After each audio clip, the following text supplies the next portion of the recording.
नमस्कार, बहुत स्वागत है आपका। मैं हूं आपके साथ सुमित शर्मा। मध्य प्रदेश में आतंकी खतरा, बड़ा आतंकी खतरा मंडरा रहा है। जी हां, सूत्रों के हवाले से बड़ी खबर आपको हम बता रहे हैं।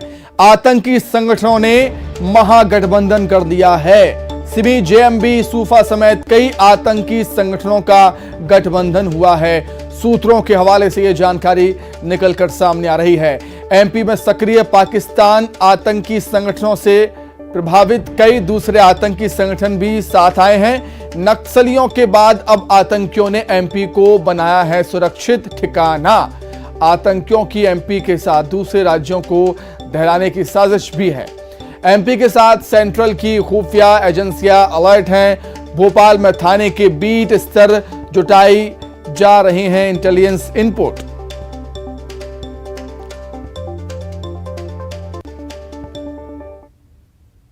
ये कहा जा सकता है कि कुछ ऐसे तत्व निश्चित रूप से यहाँ पर आ रहे हैं जो सांप्रदायिक भावनाओं से उत्प्रोत हैं। जहाँ तक नक्सलाइट की बात है, उनकी कार्यपद्धति, उनकी आइडियोलॉजी पूरी तरह से इनसे बिल्कुल फर्क है, क्योंकि वो जंगलों में रहते हैं, ये शहरों में रहते हैं, बीच बस्तियों के बीच में रहते हैं। नक्सलाइट्स जहाँ पर राज्य सत्ता के विरुद्ध अपना एक संघर्ष करते हैं, इनके अपने दूसरे उद्देश्य हैं, लेकिन फिर भी आतंकी शब्द चूंकि सभी के लिए प्रयोग होता है, अगर इनको भी अगर आतंकी कहा जाता है तो ऐसे तत्व निश्चित रूप से हैं जो वैमनस्यता आपस में बढ़ाने का प्रयास कर रहे हैं। चिन्हित किया जाए उन लोगों को जो संदिग्ध हैं या ऐसी गतिविधियों में लिप्त हैं जो महत्वपूर्ण है पुलिस को नजर रखने के लिए, तो पुलिस का जो गोपनीय विभाग रहता है लगातार इसके लिए कार्य करता रहता है।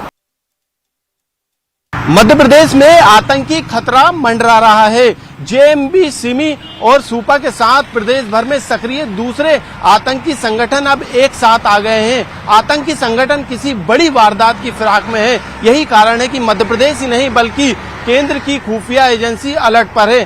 कैमरामैन दीपक के साथ मनोज राठौर, न्यूज़ 18 भोपाल। तो एमपी पर आखिर किस तरह का आतंकी खतरा मंडरा रहा है, वो हम जानने के लिए सीधे रुख करेंगे राजधानी भोपाल का। मनोज राठौर लाइव हमारे साथ जुड़ गए हैं।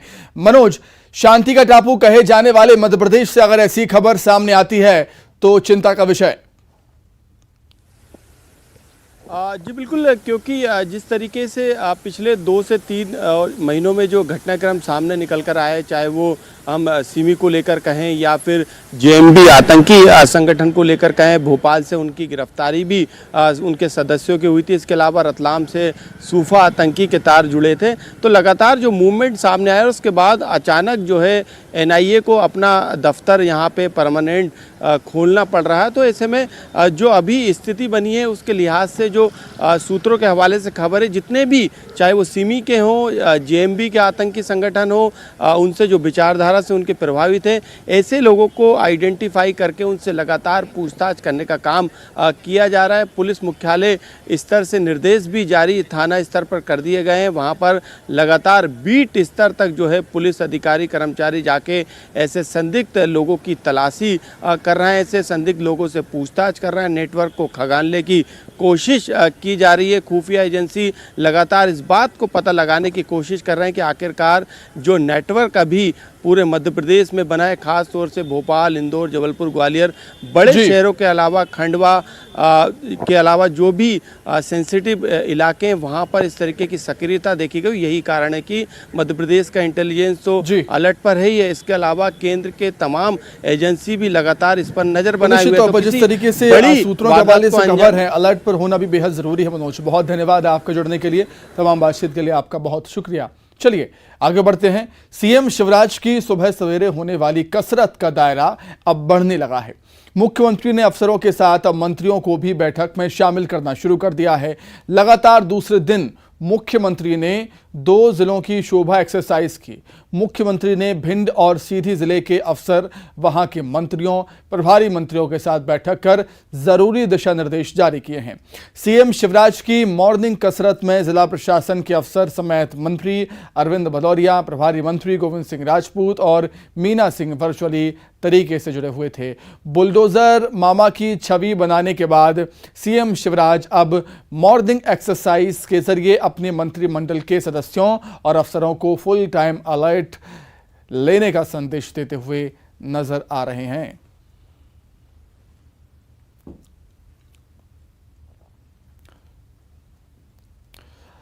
वहीं बच्चों के लिए सीएम शिवराज सिंह चौहान ने बड़ी पहल की है। सीएम शिवराज सिंह चौहान आंगनवाड़ी के बच्चों के लिए खिलौने जुटाएंगे। जी हां, आचार संहिता से पहले सीएम भोपाल में हाथ ठेला लेकर निकलेंगे।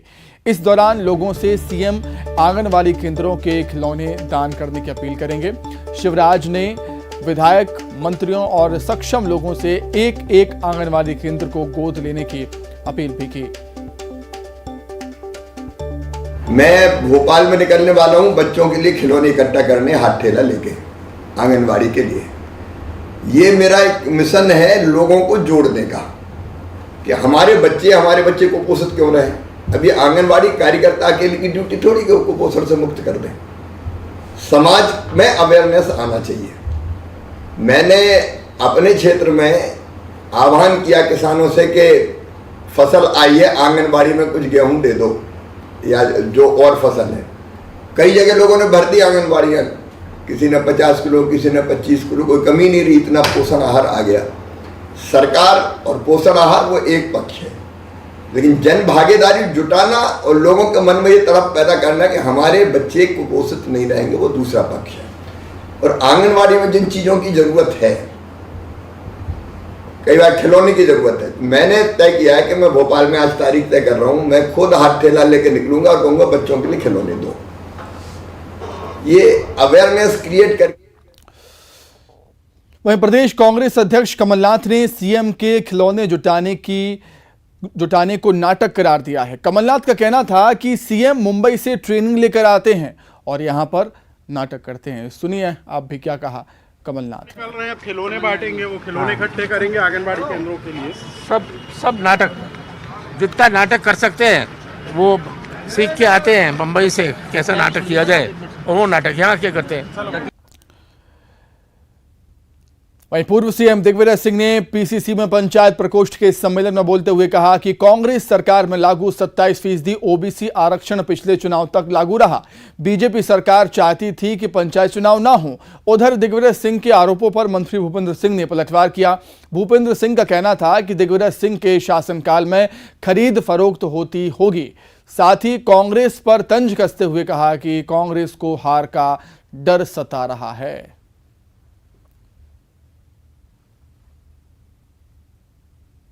5 बार चुनाव हुए, 5 बार 27% आरक्षण ओबीसी को मिला। और यदि जो डिलिमिटेशन कमलनाथ जी की सरकार में माननीय कमलेश्वर जी पटेल के सदारत में जो हो गया था, अगर उसी आधार पर भारतीय जनता पार्टी चुनाव करा लेती तो ये आरक्षण का झगड़ा ही नहीं आता। झगड़ा क्यों आया? क्योंकि जिस क्षेत्र में महिला का वार्ड आरक्षण था वो कानून में रोटेशन से होता है, और रोटेशन नहीं होने की वजह से लोग बात हाई कोर्ट में गए, सुप्रीम कोर्ट में गए।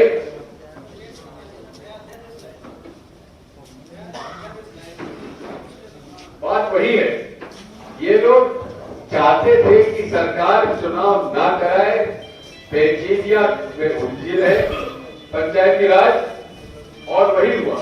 देखिए, जब माननीय दिग्विजय सिंह जी मुख्यमंत्री थे तब भी तो ऐसे ही चुनाव होते थे, उस समय नहीं होती थी क्या खरीद फरोख्त।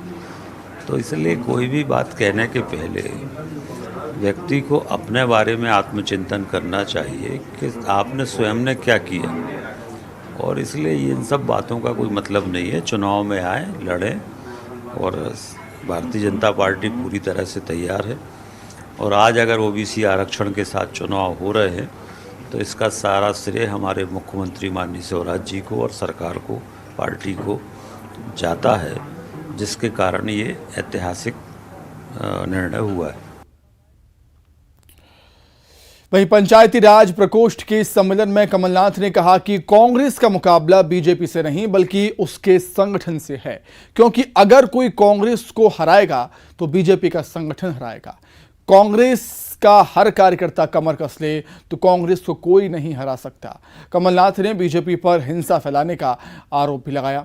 कमलनाथ ने कहा कि पिछड़ा वर्ग के साथ अन्याय हुआ है। पिछले 3 महीने में सुप्रीम कोर्ट के सामने बीजेपी की सरकार ने सही आंकड़े पेश नहीं किए। कमलनाथ ने आगे कहा कि ओबीसी को उचित आरक्षण नहीं मिल रहा। वहीं राजस्थान में बीजेपी की बैठक पर कमलनाथ ने कहा कि बीजेपी को चिंतन की जरूरत है, उनको चिंता करनी भी चाहिए।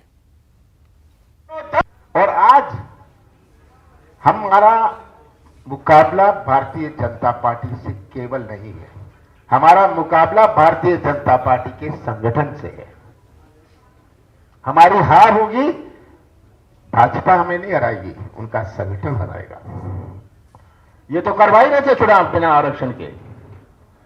मैंने वो शुरुआत करी कि आपने सही पेश नहीं किया सुप्रीम कोर्ट को। मैं कहता ना, अब घूम फिर के कुछ ना कुछ पेश किया, पर अब भी घोर अन्याय है। मध्य प्रदेश में कल का दिन ओबीसी सियासत के लिहाज से बड़ा दिन होगा। कल ओबीसी वर्ग सीएम शिवराज का अभिनंदन करेगा। निकाय चुनाव ओबीसी आरक्षण के साथ कराए जाने को लेकर ओबीसी वर्ग सीएम का अभिनंदन करेगा। सीएम हाउस में सुबह 11 बजे बड़ा कार्यक्रम आयोजित होगा। वहीं ओबीसी संगठन ने पूरे प्रदेश में कल बंद का भी ऐलान किया है। कांग्रेस ने इस बंद को समर्थन दिया है।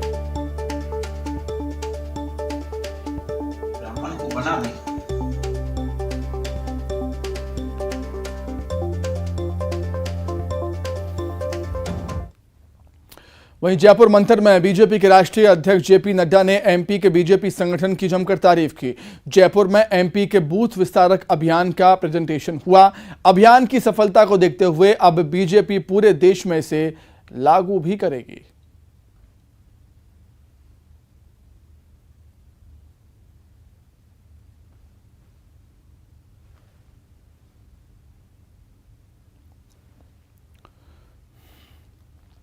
ज्ञानवापी मस्जिद समय देश भर में शुरू हुए मंदिर मस्जिद विवाद के बीच कांग्रेस ने एक बार फिर संघ कार्यालयों पर तिरंगा फहराने की मांग कर नया बखेड़ा खड़ा कर दिया है। दरअसल आज़ादी के अमृत महोत्सव के तहत देश भर के रेलवे स्टेशन समेत कई स्थानों पर 101 फीट ऊंचे तिरंगे लहराए जा रहे हैं। इंदौर में भी 5 चौराहों पर 101 फीट ऊंचे तिरंगे झंडे लगाए जा रहे हैं। मध्य प्रदेश में नगरीय निकाय चुनाव हैं, ऐसे में कांग्रेस मुद्दों की तलाश में है। यही वजह है कि उसने संघ मुख्यालय पर भी 101 फीट का तिरंगा लगाने की मांग करते हुए नया सियासी विवाद छेड़ दिया।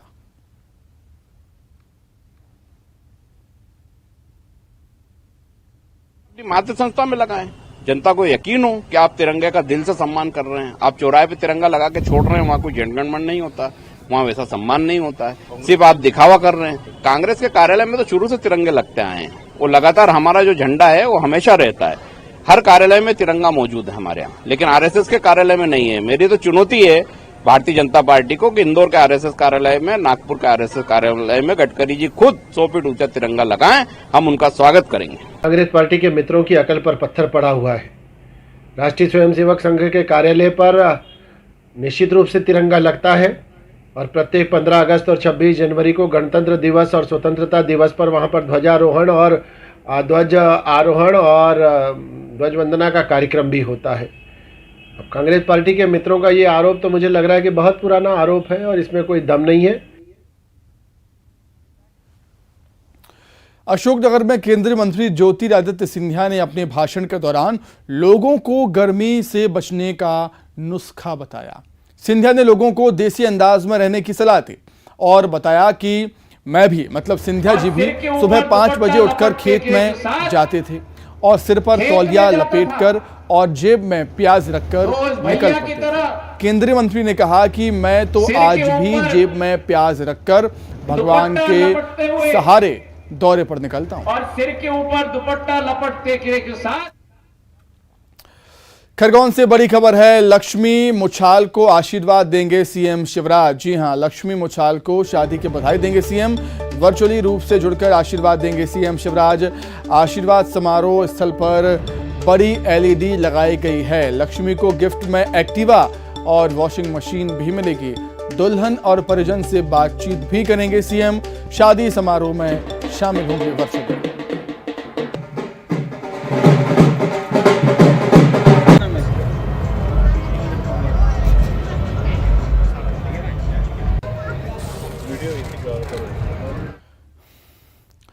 तो चिलचिलाती धूप में इंसान ही नहीं बल्कि दूसरे जीव जंतु भी हलाकान हो रहे हैं और राहत पाने की जुगत में है।